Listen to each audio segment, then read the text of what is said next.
Music director செல்வ கணேஷ் வணக்கம். இது இப்போ நிர்ணயம் படத்தோட ஆடியோ ரிலீஸில் இருக்கும்.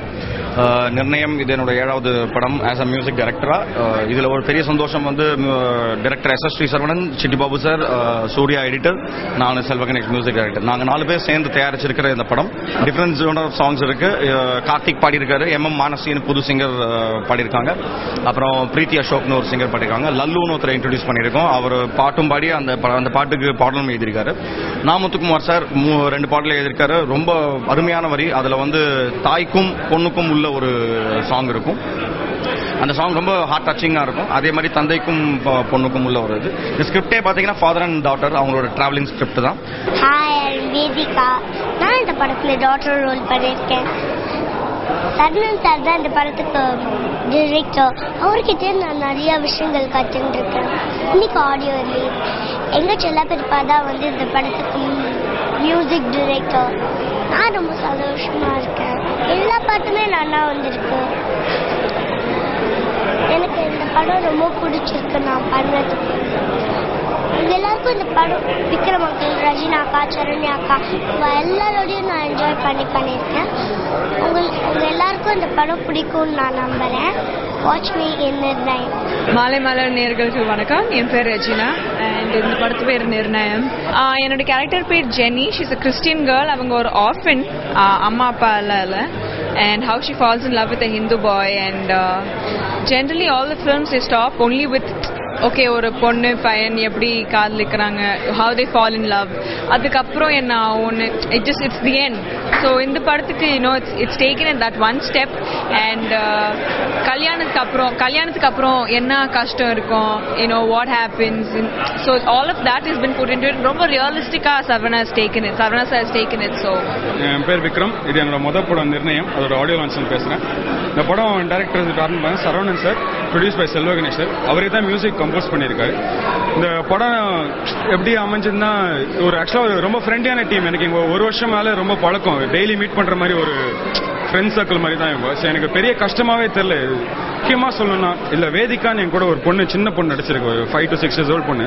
செல்வா சார் அவர் தம்பி உமாசங்கரோட பொண்ணு.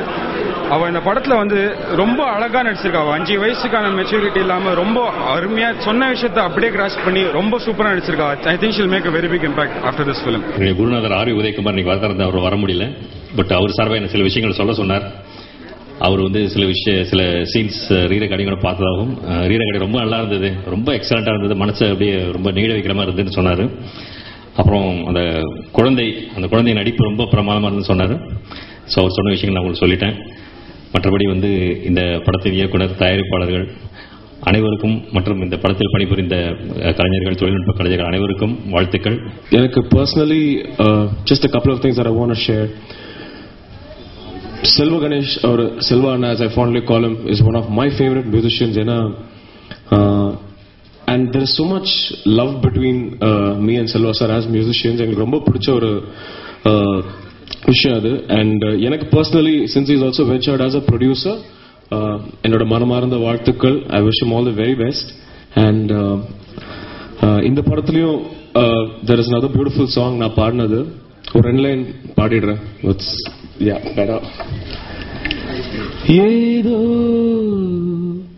மாயம் நீ செய்தாய், என்னுள் மாற்றம் நீ தந்தாய், எழுதாத ஒரு காதல் தரனானம் அன்பே, பழகாத ஒரு தேசம் தரனான எனதன்பே, இது கண்ணீரா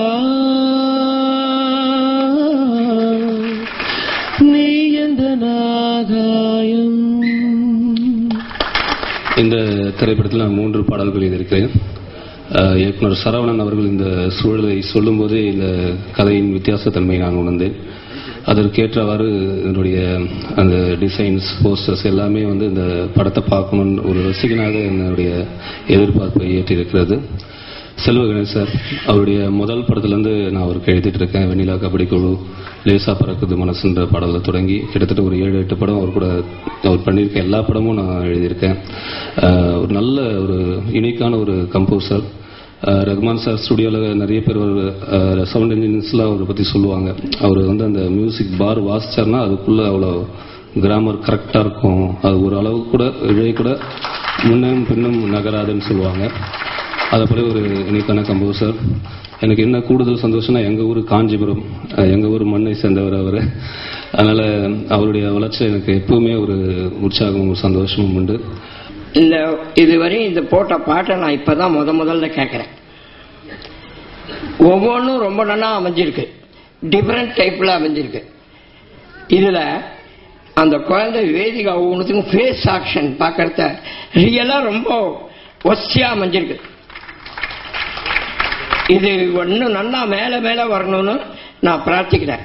நிர்ணயம் படம் நான் ரஷஸ் எல்லாமே முன்னாடியே பார்த்துருக்கேன். ரொம்ப ரொம்ப கஷ்டப்பட்டு எல்லாருமே அதில் ஒர்க் பண்ணியிருக்காங்க. நான் ஸ்பாட்டுக்கு போயிருக்கேன், எனக்கு அது அவங்களோட கஷ்டம் எல்லாமே தெரியும். பேபி வேதிகா அப்படின்னு எதுவுமே கூப்பிடாதீங்க, ஏன்னா நான் ரஷஸ் பார்த்துருக்கேன். அது இது படமும் மாதிரியும் அந்த பொண்ணு நடிக்கல, பேபி மாதிரியும் நடிக்கல. Extraordinary work. அந்த பொண்ணு கிரெடிட் கொடுத்தே ஆகணும். இன்னைக்கு போஸ்டர்ஸ் எல்லாமே அந்த பொண்ணை கேரி பண்றாங்கன்னா அதுக்கு ஒரு ஸ்பெஷல் வேல்யூ இருக்கு. இல்லாட்டி போஸ்டர்ஸ், பிரஸ் ஆட்ஸ் எல்லாத்துலயுமே அந்த பொண்ணை சும்மா போடணுன்ற அவசியம் கிடையாது. எக்ஸ்ட்ராடினரியா ஒர்க் பண்ணிருக்கு. நான் பார்த்திருக்கேன் அந்த எமோஷன் சீன்ஸ்லாம். இங்க நிறைய ஹீரோயின்ஸ்னாலே இன்னைக்கு பண்ண முடியாத லெவல்ல அந்த பொண்ணு பிச்சு இருக்கு. இந்த குழந்தைய பத்தி நிறைய பேர் சொன்னாங்க. ஆனா நான் ராதாமோகன் சார் பக்கத்துல உட்காந்துருந்தாரு. அவர்கிட்ட நான் சொல்லிட்டு இருந்தேன், எங்க இந்த பொண்ணு எங்கேயோ பார்த்த மாதிரி ஒரு ஃபீல் இருக்கு. பாருங்க, நம்ம பேசுறதுக்கு தெரியுது, கேக்குது, நம்மளை பத்தி தான் பேசுறாங்கன்னு. அதை ரொம்ப அசால்ட்டா தான் ரிசீவ் பண்றாங்க அந்த அம்மா. இதுக்கு முன்னாடி தயாரா பேசும்போது கூட பெருமையா பேசுறவன்னா பக்கத்துல ஹீரோயினை பார்த்துட்டு அப்படிங்கிற ஒரு லுக்கு. அப்ப கூட அந்த சிரிப்பு இல்ல. ஸோ ரியாக்ஷன்ஸ் எல்லாம் எங்கேயே தெரிஞ்சது. நான் அவர்கிட்ட சொல்லிட்டு இருந்தேன், இது அஞ்சலியில வர அந்த குழந்தை மாதிரியே ஃபீல் ஆகுது அப்படின்னு. ஏன்னா லுக்கு பாத்தீங்கன்னா ஏதோ ஒரு ஈர்ப்பு இருக்கு அந்த இதுல, ஒரு சொக்கு இழுக்கும் அந்த கண்கள். பாத்தீங்கன்னா சில பேர் கண்ணு பெருசா இருக்கும், கவர்ச்சியா இருக்கும். ஆனா இது கண்ணு சின்னதாகவும், ஆனா அது ஒரு இழுக்கும் சக்தி, ஒரு காந்த சக்தி இருக்கு அந்த குழந்தை கிட்ட. ஆனா அங்கிருந்து பார்க்கும்போது அழகான ஹீரோயின் பக்கத்துல உட்காந்துருக்கு, அது கூட நம்ம கண்ணுக்கு தெரியல, இந்த குழந்தை தான் தெரியும். மெயினா சொல்லணும்னா எனக்கு நான் வேதிகாவோட ஃபாதர். இனிமே அப்படிதான் சொல்லணும். எனக்கு ரொம்ப பெருமையா இருக்கு என் குழந்தை எனக்கு பண்ணிருக்கானா. இதுக்கு மெயின் காரணம் பெரியவாளோட அனுகிரகம், எங்க அப்பா அம்மா ஆசீர்வாதம், சரவணன் சார். அவரை பத்தி ஒரே வார்த்தை நான் சொல்லணும். ஏன்னா முதல் நான் அதுல ஒரு சின்ன ரோல் பண்ணியிருக்கேன். அதுக்கு நான் போட்டோ ஷூட்டுக்கு தான் போயிருந்தேன். அப்போ ஒரு கல்யாணத்துக்கு போக வேண்டிய சூழ்நிலைமா வீட்டில் ரெடியாகி உட்காந்துருந்தா. அப்போ சரி அப்பாவை போய் கூட்டின்னு வந்துடலாம். சுவாமி என்னோட அண்ணா பையன் என்னை பார்க்கறதுக்கு வந்தான். அப்போ இவ வந்தா உள்ள வந்தோன்னு சரவணன் சார் இது யார் குழந்தை?